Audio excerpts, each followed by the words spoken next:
Welcome to the CharlottePreps.tv High School Football Report powered by Ortho Carolina.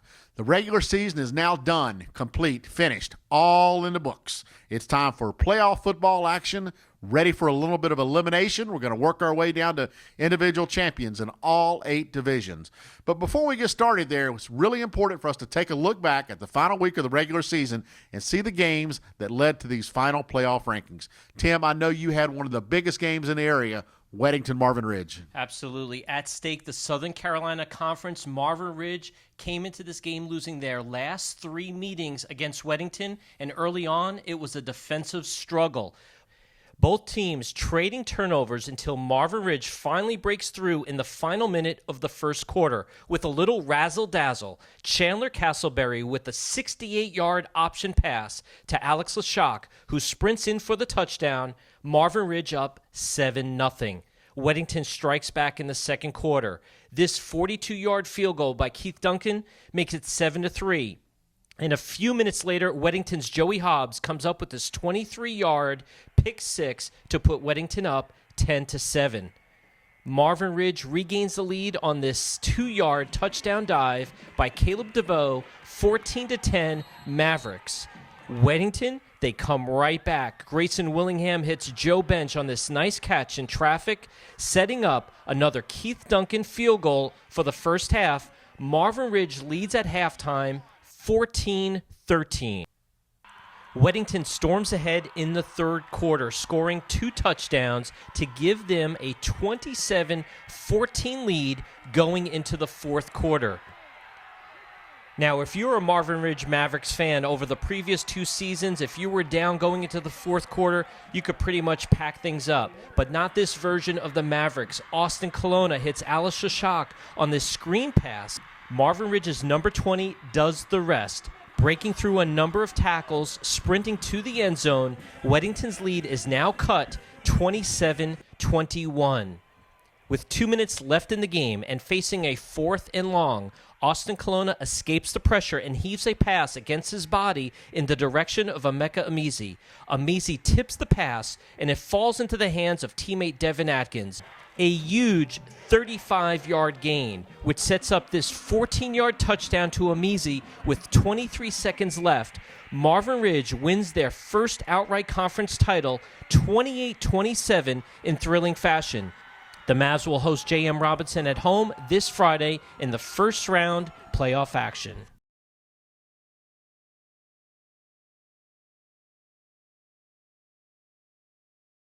And Tripp, you had a classic rivalry, Butler at Independence High School. Yeah, but to be a rivalry, it's got to be close, and this game was not close at all on Friday night.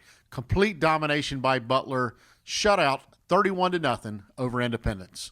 The Butler defense completely erased the Patriots' offensive game plan to wrap up the Southwestern 4A Conference title.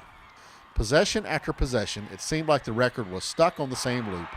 Butler would run the ball, complete the drive with a rushing touchdown, and Independence would take over for a quick 3-and-out as the Bulldogs dominated the game. On their only productive drive, Independence took the ball down to the goal line before Brandon Butler intercepted a pass in the end zone to end the drive. With a 24-0 halftime lead, Butler simply turned the game over to their running backs and called it a night with a 31-0 victory and a conference championship.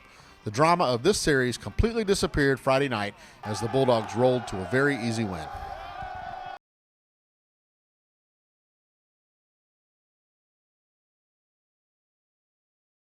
Why don't you take us inside a couple of the other games in Union County from Friday night?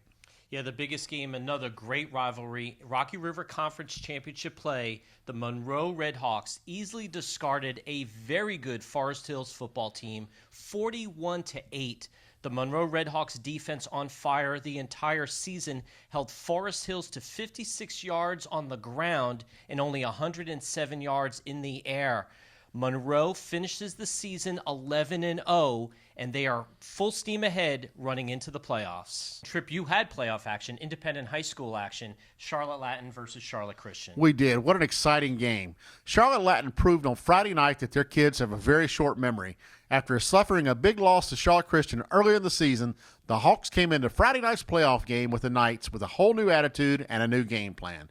The end result was success, as Charlotte Latin topped Charlotte Christian 14-7 to advance to the state championship game with Davidson Day next Friday night. Quarterback Bates Jones played a magnificent game and led the Hawks through a maze of nights for the win. Melvin Rouse was terrific as he was all over the field for Charlotte Latin, catching passes, running the ball, and even recording an interception on defense. Speaking of defense, the Hawks held Duke commitment Elijah Duvall to just 35 yards rushing. A huge win for Charlotte Latin, who will now face undefeated Davidson Day for a shot at the state championship. It's time now for the Ortho 8, our rankings of the top 8 teams in the Mecklenburg and Union County areas. Tim, why don't you get things started with the number 8 team? The number 8 team, a new entry this week, the Marvin Ridge Mavericks, with their big conference win against Weddington. They are 8-3 on the season. Number 7, South Meck at 9-2. The Butler Bulldogs at number 6 with that 9-2 record, coming off that big shutout victory against Independence. Number 5, Davidson Day at 11-0. Number 4, Mallard Creek at 9-2. Coming in at number 3, Huff with their last second win against Vance. They are 10-1 on the season. Number 2, the Monroe Redhawks at 11-0. And number 1, for the 4th week in a row, the Charlotte Catholic Cougars at 10-0. It's time now to look ahead to all the exciting action coming up on Friday night. Tim, I know you got your eyes on a couple big first-round matchups in the playoffs. Yeah, one of the best games overall, just standings-wise and team records. Asheville Cougars coming into Weddington High School at 9-2. The Weddington Warriors at 9-2. Both teams met up 2 years ago. Weddington winning on the road in Asheville, and they also hosted AC Reynolds. So Weddington and these Asheville schools playing a lot over these last few years should be a great game Friday night at Weddington High School. And one other game, the Piedmont Panthers coming off a really great year, first year for Luke Hyatt and his Panthers. They have a very tough draw against one of the state's powerhouses.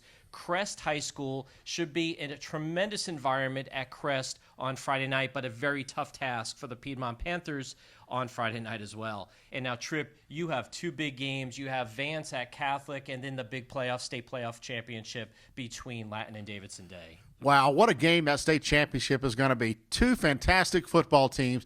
You've got Davidson Day moving to the highest levels of private school football this year and now going for another state championship at that level.